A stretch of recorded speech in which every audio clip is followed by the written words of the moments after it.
السلام علیکم ورحمۃ اللہ تعالی وبرکاتہ۔ الحمد للہ الصلاۃ والسلام علی رسول اللہ، اما بعد فاعوذ باللہ من الشیطان الرجیم، بسم اللہ الرحمن الرحیم۔ واللاتی یأتین الفاحشۃ من نسائکم فاستشہدوا علیہن اربعۃ منکم فإن شہدوا فأمسکوہن فی البیوت حتی یتوفاہن الموت او یجعل اللہ لہن سبیلا۔ صدق اللہ العظیم۔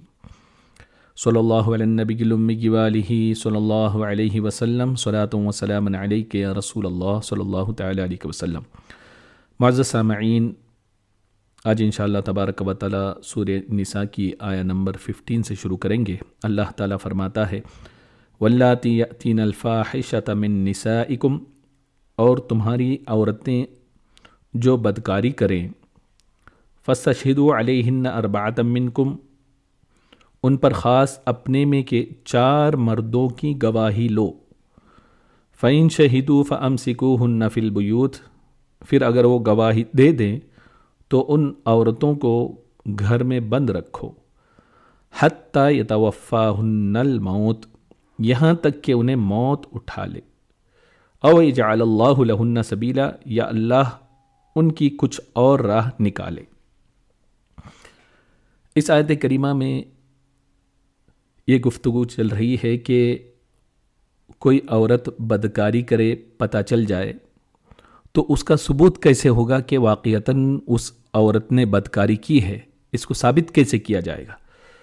تو اللہ تعالیٰ نے فرمایا فاستشہدوا علیہن اربعۃ منکم، کہ 4 مرد ہوں وہ گواہی دے تو اس کی وہ بدکاری ثابت ہوگی۔ ایسے ہی نہیں بلکہ اس میں بھی اسلام نے شرط لگائی کہ 4 جو مرد ہوں وہ عقل مند ہونا چاہیے، عاقل ہونا چاہیے، بالغ ہوں اور جو ہے نیک ہوں۔ یہ ساری باتیں موجود ہوں، اس کے ساتھ ساتھ اس عورت کو بدکاری کرتے ہوئے دیکھیں، تب جا کے وہ گواہی دیں تو ان کی گواہی مانی جائے گی۔ ورنہ یہ کہے کہ نہیں کمرے میں بند تھے، ہم نے صرف اتنا دیکھا تھا، اس سے بات بدکاری کی جو ہے ثبوت نہیں ہوگا۔ اور اگر ان 4 میں سے کوئی بھی اگر غلط بیانی کرے یا یہ ہے کہ ان کی گواہی غلط ثابت ہو جائے تو اسلام کا حکم یہ ہے کہ ان پر کوڑے لگائے جائیں۔ تو اتنا سخت حکم اسلام نے کیوں رکھا کہ اگر بدکاری کی بات آ جائے تو 4 گواہ ہوں، ان میں سے یہ ساری شرطیں ایسے کیوں ہیں؟ تو اس کی وجہ یہ ہے کہ کڑی شرط لگانے کی، تاکہ لوگوں کی عزتیں محفوظ رہیں۔ ورنہ یہ ہو جائے کہ کوئی بھی شخص کسی عورت سے دشمنی ہو جائے، کسی سے دشمنی ہو جائے، وہ چند جھوٹے گواہوں کو لائے گا اور یہ ثابت کرنے کی کوشش کرے گا کہ اس نے بدکاری کی ہے، لہذا اسلامی سزا جو ہے اس پر نافذ کیا جائے۔ اس لیے کسی کی بھی عزت کو لوگ ایسے ہی دشمنی کی بنیاد پر یا ایسے ہی تاردار نہ کر سکے، اسلام نے جو ہے 4 مسلمان گواہ لانے کا حکم دیا، اور اگر اس کے بعد اگر ثابت ہو جائے تو اسلام نے حکم دیا کہ اس پر سنگسار کیا جائے۔ تو ورنہ یہ ہوگا کہ گواہوں پر جو ہے 80 کوڑے برسائے جائیں گے۔ اس سے بات سمجھ میں آتی ہے کہ ایک انسان کی عزت، حرمت اسلام کے نزدیک کتنی عزیز ہے، یعنی کوئی بھی کسی کی بھی عزت کو تار نہیں کر سکتا۔ اور پھر آگے آیت کریمہ ہے کہ فَأَمْسِكُوهُنَّ فِي الْبُيُوتِ، کہ جس کی بدکاری ثابت ہو جائے تو اس کو گھروں میں بند رکھو۔ یہ اس کی سزا اس آیت کریمہ میں بتائی گئی۔ تو یہاں مفسرین لکھتے ہیں کہ یہ آیت کریمہ جو ہے اس کا حکم منسوخ ہے، اس لیے کہ بعد میں جو سورہ نور میں جو ہے اس کی تفصیل آئی کہ بدکار عورت کی سزا کیا ہوگی، رجم کیا جائے گا، پتھر برسائے جائیں گے، اور کوڑے برسانے کا حکم مختلف آیتوں میں مختلف ہیں۔ تو یہ آیت جو ہے حکم اٹھا لیا گیا، اور آگے دوسری آیت ہے وہ بھی اس کا بھی حکم اٹھا لیا گیا، انشاءاللہ سورہ نور میں اس کی تفسیر بیان کی جائے گی۔ تو یہ بیان کیا گیا حتیٰ یتوفاہن الموت، یہاں تک کہ موت آ جائے تب تک گھروں میں بند کرو۔ تو مفسرین لکھتے ہیں کہ یہ آیت کریمہ کا حکم جو ہے یہ اٹھا لیا گیا جب دوسری آیت کریمہ جب زنا کے حد کے تعلق سے نازل ہوئی، تو اب اس کا حکم نہ رہا۔ یہ بدکاری یعنی زنا جسے کہتے ہیں کہ اتنی گندی چیز ہے کہ حضور اکرم نور مجسم صلی اللہ تعالیٰ علیہ وسلم نے ارشاد فرمایا کہ جس سوسائٹی میں، جس گاؤں، جس بستی میں بھی زنا اور سود یہ دو چیز عام ہو جائے تو اس قوم پر اللہ تبارک و تعالیٰ کا عذاب آ جاتا ہے۔ اور دوسری حدیث میں سرکار دو عالم صلی اللہ علیہ وسلم نے ارشاد فرمایا جس قوم میں زنا عام ہو جائے اس قوم میں قحط سالی آ جاتی ہے، پھر بارش نہیں ہوتی اور جو ہے زمین سے دانے نہیں اگتے۔ اور جس قوم میں رشوت زیادہ ہو جائے تو اللہ تعالیٰ دوسروں کا روب اس قوم پر ڈال دیتا ہے۔ اور ایک حدیث میں سرکار دو عالم صلی اللہ علیہ وسلم نے ارشاد فرمایا جو عورت زنا کرے اور اسے اولاد ہو تو اسے اللہ تبارک و تعالیٰ کی رحمت کا حصہ نہیں ملے گا اور وہ جنت میں داخل نہیں ہوگی۔ تو لہذا اس کے بہت سارے وعیدیں اللہ اور اس کے رسول صلی اللہ علیہ وسلم نے بیان کیا اور بار بار تاکید کی گئی کہ زنا سے، بدکاری سے دور رہیں۔ اللہ تبارک و تعالی ہمیں اور ہماری اولادوں کو ایسی بدکاری اور ایسے گناہوں سے، خصوصاً ہر گناہ سے ہمارے بچوں کے دلوں میں اللہ تعالیٰ نفرت ڈال دیں، اس سے دور رکھے۔ آیہ نمبر 16 میں اللہ تعالیٰ فرماتا ہے وَاللَّذَانِ يَأْتِيَانِهَا مِنْكُمْ فَآذُوهُمَا، اور تم میں جو مرد عورت ایسا کام کریں ان کو ایذا دو، تکلیف دو۔ فَإِن تَابَا وَأَصْلَحَا فَأَعْرِضْ عَنْهُمَا، پھر اگر وہ توبہ کر لیں، نیک ہو جائیں تو ان کا پیچھا چھوڑ دو۔ ان اللہ کان توابا الرحیما، بے شک اللہ بڑا توبہ قبول کرنے والا مہربان ہے۔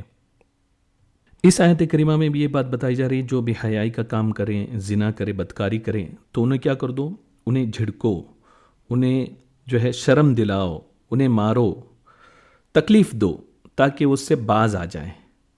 لیکن مفسرین فرماتے ہیں کہ سب سے پہلے زنا کے تعلق سے کہ کوئی زنا کا مرتکب ہو تو کیا کیا جائے، یہ آیت کریمہ نازل ہوئی۔ پھر اس کے بعد یہ حکم آیا کہ جو پہلے آپ نے سنا کہ ان کو گھروں میں بند کر دو یہاں تک کہ اللہ کا حکم آ جائے، موت آ جائے یا اللہ کا حکم آ جائے۔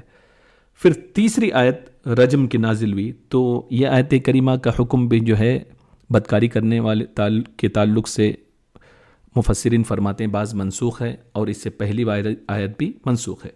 لیکن بعض مفسرین کہتے ہیں کہ یہ آیت کریمہ جو نازل ہوئی یہ ان کے حق میں ہے جو بے حیائی کا کام کرتے ہیں، ان کے حق میں وہ منسوخ نہیں ہے۔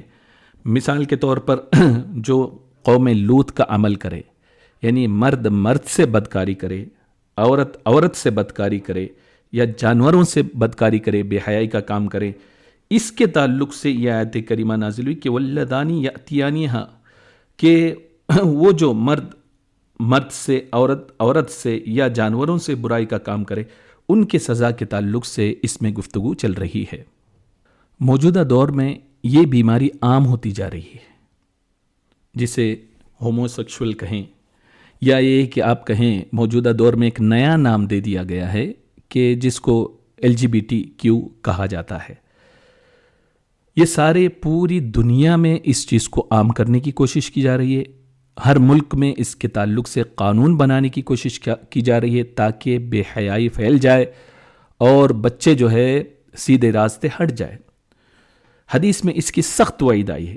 رسول اکرم صلی اللہ تعالی علیہ وسلم ارشاد فرماتے ہیں جو لوگ عہد شکنی کرتے ہیں، عہد کو توڑتے ہیں، ان میں قتل عام ہو جاتا ہے، اور جن لوگوں میں بے حیائی پھیل جاتی ہے اللہ تعالیٰ ان میں موت کو مسلط کر دیتا ہے۔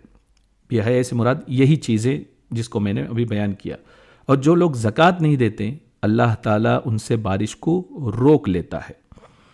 دوسری حدیث میں حضور اکرم صلی اللہ تعالی علیہ وسلم نے ارشاد فرمایا اللہ تعالیٰ اپنے مخلوق میں سے 7 آدمیوں پر لعنت فرماتا ہے، ان میں سے ایک شخص پر 3 بار لعنت کرتا ہے اور ہر ایک پر ایسی لعنت کرتا ہے جو اس کے لیے کافی ہوگی۔ فرمایا جو قوم لوط کا عمل کرے وہ ملعون ہے، جو قوم لوط کا عمل کرے سرکار نے فرمایا وہ ملعون ہے۔ 3 مرتبہ فرمایا کہ جو قوم لوط کا عمل کرے وہ ملعون ہے، یعنی مرد مرد سے بدکاری کرے یا یہ ہے کہ عورت عورت سے بدکاری کرے۔ اور پھر آگے سرکار صلی اللہ علیہ وسلم نے ارشاد فرمایا جو غیر اللہ کے نام پر ذبح کرے جانوروں کو وہ بھی ملعون ہے۔ اور پھر فرمایا جو کسی جانور سے بدکاری کرے وہ بھی ملعون ہے۔ جو شخص اپنے ماں باپ کی نافرمانی کرے وہ بھی ملعون ہے، یعنی اللہ کی اس پر لعنت ہے۔ جو شخص ایک عورت اور اس کی بیٹی کو ایک اپنے نکاح میں رکھے تو وہ شخص بھی ملعون ہے۔ اور جو شخص زمین کی حدود میں تبدیل کرے وہ بھی ملعون ہے۔ الی آخری ترمذی شریف کی حدیث ہے۔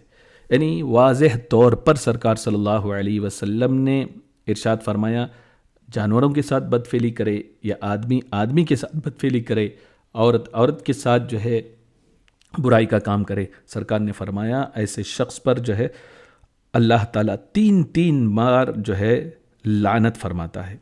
اور دوسری حدیث میں سرکار صلی اللہ علیہ وسلم نے ارشاد فرمایا 4 آدمی اللہ کے غضب میں صبح کرتے ہیں اور اللہ کے غضب میں شام کرتے ہیں، یعنی اللہ کا غضب ان پر صبح میں بھی نازل ہوتی ہے اور شام میں۔ صحابہ نے پوچھے یا رسول اللہ صلی اللہ علیہ وسلم کون ہیں؟ فرمایا وہ مرد جو عورت کی مشابہت کرے، اور عورتیں جو مرد کی مشابہت کریں، جو شخص جانور سے بدفعلی کرے، جو مرد مرد سے برائی کرے، تو ان سب پر اللہ تبارک و تعالیٰ کی لعنت ہے۔ اب آپ دیکھیں موجودہ دور کا جائزہ لیں، LGBT کے نام پہ جو ہے یہی ساری باتیں کی جا رہی ہیں کہ مرد کو مرد کے ساتھ لگایا جا رہا ہے، اس کی جو ہے شادی کو جواز کی صورت نکالی جا رہی ہے دنیاوی لحاظ سے، عورت کے لیے، اور اس کے علاوہ آدمی جو ہے مرد کی صورت عورت کی صورت اپنائیں، اپنے آپ کو چینج کریں، یا عورت جو ہے مرد جو ہے صورت اپنا لے۔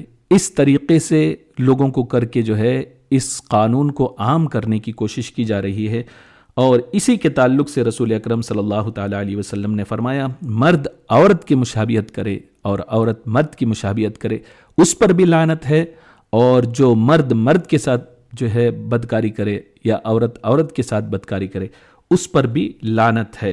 لہذا ضرورت اس بات کی ہے کہ ہمیں چاہیے کہ ہم اپنے بچوں میں یا اپنے جان پہچان والوں میں اس تعلق سے باتیں عام کریں کہ کیسی اللہ نے اس پر لعنت فرمائی، اور عموماً اسکولوں میں بھی اس پڑھائی کو عام کرنے کی کوشش کی جا رہی ہے، بچوں کے ذہن کو خراب کرنے کی کوشش کی جا رہی ہے۔ اور جب بچے پریشان ہوتے ہیں، جب اسکول میں کاؤنسلنگ کی جاتی ہے باہر ملکوں میں، تو انہیں یہی مشورہ دیا جاتا ہے کہ LGBT بن جاؤ، اسے اختیار کرو، تمہاری جو ہے ساری جو ہے جو پریشانیاں ہیں وہ دور ہو جائے گی اور تم آزاد ہو جاؤ گے، اپنے من کی زندگی جو ہے تم جی سکو گے۔ اللہ تبارک و تعالیٰ ایسی برائی سے ہم سب کو بچائے، اور جو ہر اس برائی سے بچائے جو عذاب کا سبب بنے، اللہ کے غضب کا سبب بنے، اور ہر اس برائی سے اللہ تبارک و تعالیٰ بچائے جو جہنم میں جانے کا سبب بنے۔ معزز سامعین، فتنوں کا دور ہے، لہذا جب بھی دعا کریں اپنی فیملی کے لیے، سب کے لیے اسی بات کی دعا کریں اللہ تبارک و تعالی ہمیں فتنوں سے بچائے اور شریعت مطہرہ پر ہمیں استقامت عطا فرمائے۔ استغفر اللہ ربی من کل ذنب واتوب الیہ، وآخر دعوانا ان الحمد للہ رب العالمین۔